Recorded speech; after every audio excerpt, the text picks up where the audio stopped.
A long time ago, in the land of Israel, the people had a big problem. They couldn't decide who to follow, God or a fake god called Baal. Many of them had started worshipping Baal because King Ahab and Queen Jezebel told them to. But one man stood strong for the one true God. His name was Elijah. One day, Elijah went to King Ahab and said, "It's time to settle this once and for all. Gather all the people of Israel and bring the 450 prophets of Baal to Mount Carmel. We're going to have a showdown."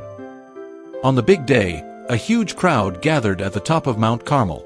People were whispering to each other, wondering what was about to happen. Elijah stood up and said, "How long are you going to keep jumping between two choices? If the Lord is God, follow him. But if Baal is real, follow him." The people didn't say a word. So Elijah said, "Let's have a contest. We'll both set up an altar with a sacrifice. But instead of lighting the fire ourselves, we'll pray. The real God will send fire from the sky to burn up the sacrifice. Is it a deal?" The prophets of Baal cheered and said, "Oh, we got this. Baal is super powerful." Elijah smiled and said, "You go first." So, the 450 prophets of Baal built their altar and placed their sacrifice on top. Then, they started praying to Baal.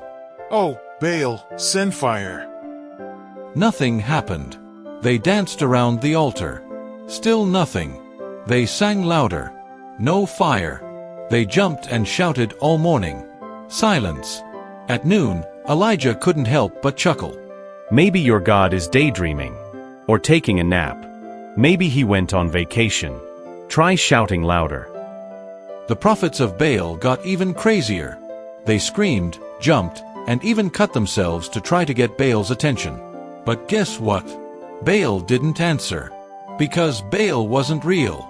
Now it was Elijah's turn. He calmly walked up and built an altar with 12 stones, one for each tribe of Israel. Then, he placed the sacrifice on top. But Elijah wasn't done yet. He did something crazy. "Pour 4 big jugs of water on the altar," he said. People were confused, but they did it. "Do it again." Elijah said, "More water." "One more time." Now, the altar was soaked. Water was everywhere. A deep trench around the altar was filled with water. Now there was no way a fire could start by accident. Elijah stepped forward and prayed. "O Lord, God of Abraham, Isaac, and Jacob, let everyone here know today that you are the true God. Answer me, Lord, so these people will turn their hearts back to you." Suddenly, fire fell from the sky like a lightning bolt. The fire burned up the sacrifice, and the wood, and the stones, and even the water in the trench. The people gasped and said, "The Lord is God! The Lord is God!" They cried, falling on their faces. Elijah turned to the people and said, "Now you see, there is only one true God." That day, Israel turned back to God, and the prophets of Baal were defeated. This story teaches us that God is real and powerful. No matter how many people believe in something fake, the truth will always win. When we trust in God, we don't need to shout, dance, or jump around to get his attention. He hears our prayers, and he always answers in the best way.